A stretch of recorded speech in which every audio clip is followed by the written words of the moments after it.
ഇന്ന് ഞാനിവിടെ പങ്കുവയ്ക്കുന്നത് എക്കാലത്തെയും ഒരു മനോഹരമായ ചിത്രം, അതായത് 1980കളിലെ ഒരു മലയാള ചലച്ചിത്രമായ മഞ്ഞിൽ വിരിഞ്ഞ പൂക്കൾ എന്ന ചലച്ചിത്രത്തിൻ്റെ ഒരു റിവ്യൂ ആണ് ഇന്നിവിടെ ഞാൻ ഷെയർ ചെയ്യുവാൻ ഉദ്ദേശിക്കുന്നത്. ഇതിൻ്റെ രചന ഫാസിൽ രചനയും സംവിധാനവും നിർവഹിച്ചിരിക്കുന്നു. മോഹൻലാൽ, ശങ്കർ, പൂർണിമ, ജയറാം തുടങ്ങിയവരാണ് ഈ ചിത്രത്തിൽ അഭിനയിച്ചിരിക്കുന്നത്. 1980 മഞ്ഞിൽ വിരിഞ്ഞ പൂക്കൾ എന്ന മനോഹര ചിത്രം റിലീസ് ചെയ്തിട്ടുള്ളത്. ആ കാലഘട്ടത്തിലെ ഏറ്റവും മനോഹരം, കാലഘട്ടത്തിന് യോജിക്കുന്ന ഒരു ചിത്രം തന്നെയായിരുന്നു ഈ മഞ്ഞിൽ വിരിഞ്ഞ പൂക്കൾ എന്നുള്ളതിൽ സംശയമില്ല. ഈ ചിത്രീകരിച്ചിരിക്കുന്നത് കൊടൈക്കനാലും സമീപ പ്രദേശങ്ങളിലുമാണ്. ഈ ചിത്രം അതിൻ്റെ ലൊക്കേഷൻ അതീവ മനോഹരമായ ലൊക്കേഷനാണ് ഇതിൽ കൊടുത്തിരിക്കുന്നത്. നവോദയ അപ്പച്ചനാണ് നിർമ്മാണം നിർവഹിച്ചിരിക്കുന്നത്.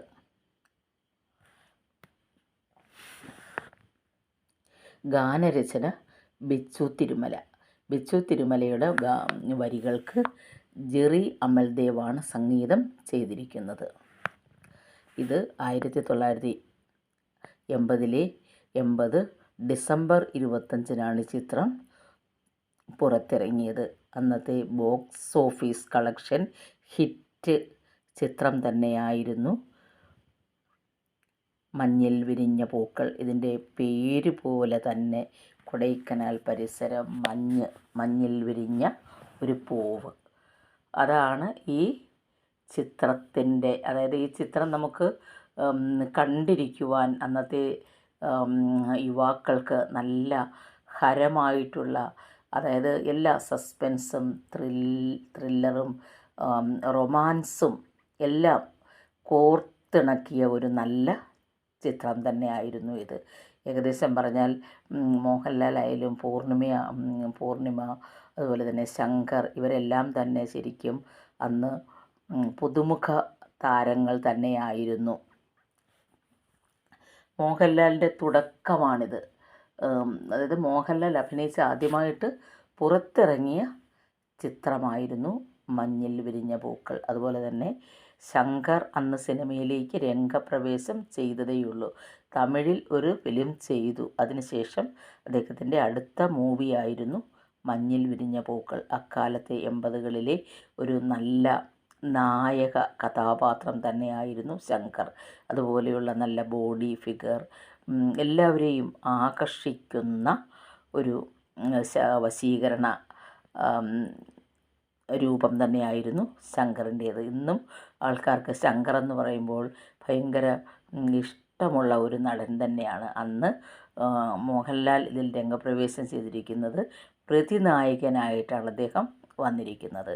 ഇതിലെ റൊമാൻസ് എന്ന് പറയുന്നത്, ഇതിൽ പൂർണിമ ജയറാം അഭിനയിച്ചിരിക്കുന്ന കഥാപാത്രമാണ് പ്രഭ.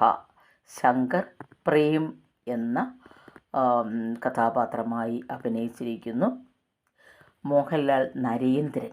അതുപോലെ തന്നെ മറ്റൊരു അഭിനേതാവാണ് പ്രതാപചന്ദ്രൻ, ശിവശങ്കര പണിക്കർ. അതുപോലെ ആലുംമൂടൻ, നെടുമുടി വേണു തുടങ്ങിയ താരങ്ങളും ഈ ചിത്രത്തിൽ അഭിനയിച്ചിരിക്കുന്നു. വളരെ എന്തുകൊണ്ടും അക്കാലത്തെ ആയാലും ഇപ്പോഴായാലും ഇപ്പോഴത്തെ അന്നത്തെ കുട്ടികൾ സ്കൂൾ കോളേജ് കൗമാര കാലഘട്ടത്തിലൊക്കെ പഠിക്കുന്നവരെയൊക്കെ വളരെയധികം ആകർഷിച്ച ഒരു ഫിലിം തന്നെയായിരുന്നു, നല്ലൊരു മൂവിയായിരുന്നു മഞ്ഞിൽ വിരിഞ്ഞ പൂക്കൾ. നമ്മൾ പറഞ്ഞതുപോലെ പേര് സൂചിപ്പിക്കുന്നത് പോലെ തന്നെ പേര് തന്നെ അതീവ മനോഹരമാണ് ഈ ചിത്രത്തിൻ്റേത്. അതുപോലെ തന്നെ കൊടൈക്കനാൽ ചുറ്റുമുള്ള അതിനോടനുബന്ധിച്ചിട്ടുള്ള പ്രദേശങ്ങളിലാണ് ഷൂട്ടിംഗ് നടന്നത്. അതിനാൽ ഈ ചിത്രം അതീവ മനോഹരമായിരുന്നു. അതായത് ഈ ചിത്രം എന്ന് പറയുന്നത്, ഇത് കൊടൈക്കനാലിലേക്ക് വരുന്ന അതായത് പ്രഭ എന്ന യുവതിയുമായിട്ട് സ്നേഹത്തിൽ പ്രണയത്തിലാകുന്നതാണ് ഈ സിനിമയുടെ കഥ. പ്രഭ നേരത്തെ ഓൾറെഡി മാരീഡാണെന്ന് അറിയാതെ തന്നെ പ്രഭയെ കണ്ട് പ്രഭയോട് വളരെ സ്നേഹം തോന്നുന്നു. അത്ര നല്ല ഒരു ശാലീന സുന്ദരിയായ ഒരു പെൺകുട്ടി തന്നെയാണ് പൂർണിമ ജയറാം. ആ കഥാപാത്രത്തിന് യോജിച്ച ഒരു താരം തന്നെയായിരുന്നു പൂർണിമ. നല്ല ഒരു കാലത്തെ നല്ല നടിയാണ് പൂർണിമ ജയറാം. അപ്പോൾ ഈ പ്രഭയോട് പ്രേമിനുണ്ടാകുന്ന ഒരു സ്നേഹം, അവർ തമ്മിൽ, അതായത് പ്രഭയുടെ ജീവിതം എന്ന് പറയുന്നത്, നരേന്ദ്രനാണ് പ്രഭയെ വിവാഹം കഴിച്ചിരിക്കുന്നത്. അദ്ദേഹം ഒരു സാഡിസ്റ്റാണ്. അവളെ പല വിധത്തിൽ ദ്രോഹിക്കുകയും വിഷമിപ്പിക്കുകയും ഒക്കെ ചെയ്യുന്നു. ഇങ്ങനെയുള്ളൊരു അവസരത്തിലാണ് ഈ പ്രേമിനെ കണ്ടുമുട്ടുന്നതും അവർ തമ്മിൽ പ്രണയത്തിലാകുന്നതും ഒക്കെ. അപ്പോൾ ഇത് അവസാനം എന്ന് പറയുന്നത്, ഇത് ഈ നരേന്ദ്രൻ കണ്ടുപിടിക്കുകയും അവസാനം ഇവരുടെ ജീവിതത്തിലുടനീളമുണ്ടാകുന്ന സംഘർഷങ്ങളും ഒക്കെയാണ് ഈ കഥയിൽ ചിത്രീകരിച്ചിരിക്കുന്നത്. അങ്ങനെ വളരെ മനോഹരമായ ഒരു ചലച്ചിത്രം തന്നെയായിരുന്നു മഞ്ഞിൽ വിരിഞ്ഞ പൂക്കൾ. അപ്പോൾ ഇതിലെ പ്രധാനപ്പെട്ട ഗാനങ്ങൾ നമ്മളെന്നും മൂളി പാടുന്ന പാട്ടുകളാണ്. മഞ്ചാടിക്കുന്നിൽ എന്ന് തുടങ്ങുന്ന ഗാനം യേശുദാസ്, വാണി ജയറാം ചേർന്നാണ് ആലപിച്ചിരിക്കുന്നത്. വളരെ രസകരമായ ഗാനമാണ്. അതുപോലെ തന്നെ മഞ്ഞണിക്കൊമ്പിൽ എസ് ജാനകി ആണ് ആ ഗാനം ആലപിച്ചിരിക്കുന്നത്. പിന്നെ മിഴിയോരം നിറഞ്ഞൊഴുകും എന്ന് തുടങ്ങുന്ന ഗാനം ആലപിച്ചിരിക്കുന്നത് യേശുദാസ്. അതുപോലെ മിഴിയോരം നിലാവലയോ എന്ന് തുടങ്ങുന്ന ഗാനം എസ് ജാനകി. ഈ മഞ്ഞിൽ വിരിഞ്ഞ പൂക്കൾ എന്ന സിനിമയെ ഏറ്റവും കൂടുതൽ ഊർജ്ജസ്വലമാക്കുന്നത്, അത്ര മികച്ചതാക്കിയത് ഇതിലെ ഗാനങ്ങൾ തന്നെയാണ്. ഗാനം ആലപിച്ചിരിക്കുന്നവരും വളരെ അന്നത്തെ വളരെ റൊമാൻസോടുകൂടിയാണ് ഈ ഗാനങ്ങൾ ആലപിച്ചിരിക്കുന്നത്. ഏതൊരു ആസ്വാദകൻ്റെയും ഹൃദയത്തിൽ തറയ്ക്കുന്ന ഗാനങ്ങളാണ് ഇതിൽ ഉള്ളത്. അപ്പോൾ അത്രമാത്രം അന്നക്കാലത്ത് എല്ലാവരും നെഞ്ചിലേറ്റിയ ഒരു ചിത്രമായിരുന്നു ഇത്.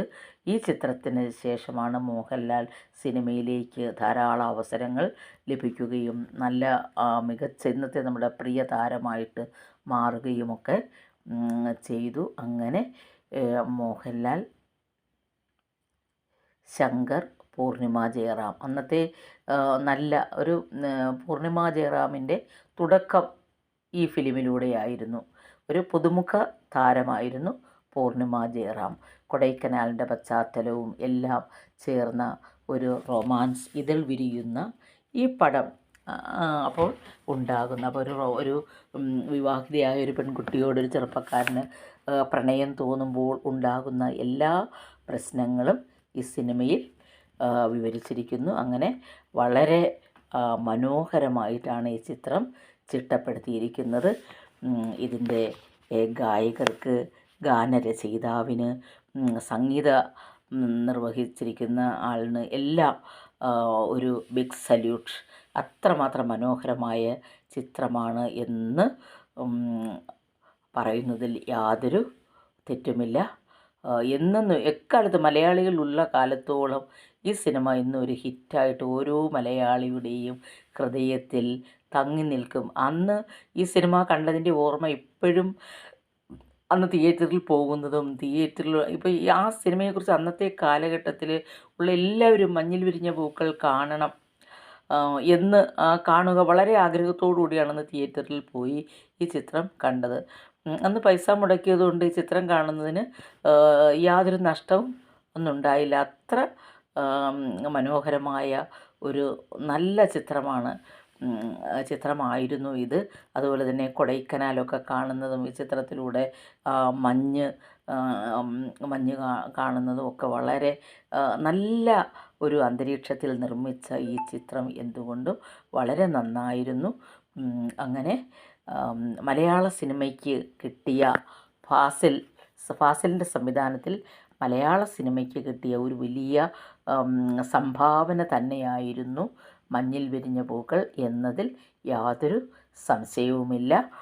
അതുപോലെ തന്നെ ഇതിലെ എല്ലാവരും ഗായകരും ഛായാഗ്രഹണവും എല്ലാം വളരെ മികച്ചതായിരുന്നു. ഏറ്റവും കൂടുതൽ ഇതിലെ അഭിനേതാക്കൾ, അതിലെ ടെക്നീഷ്യൻസ് ഒക്കെ വളരെ മികച്ചതായിരുന്നു. എന്തുകൊണ്ടും മികച്ച ഒരു ചിത്രമായിരുന്നു മഞ്ഞിൽ വിരിഞ്ഞ പൂക്കൾ.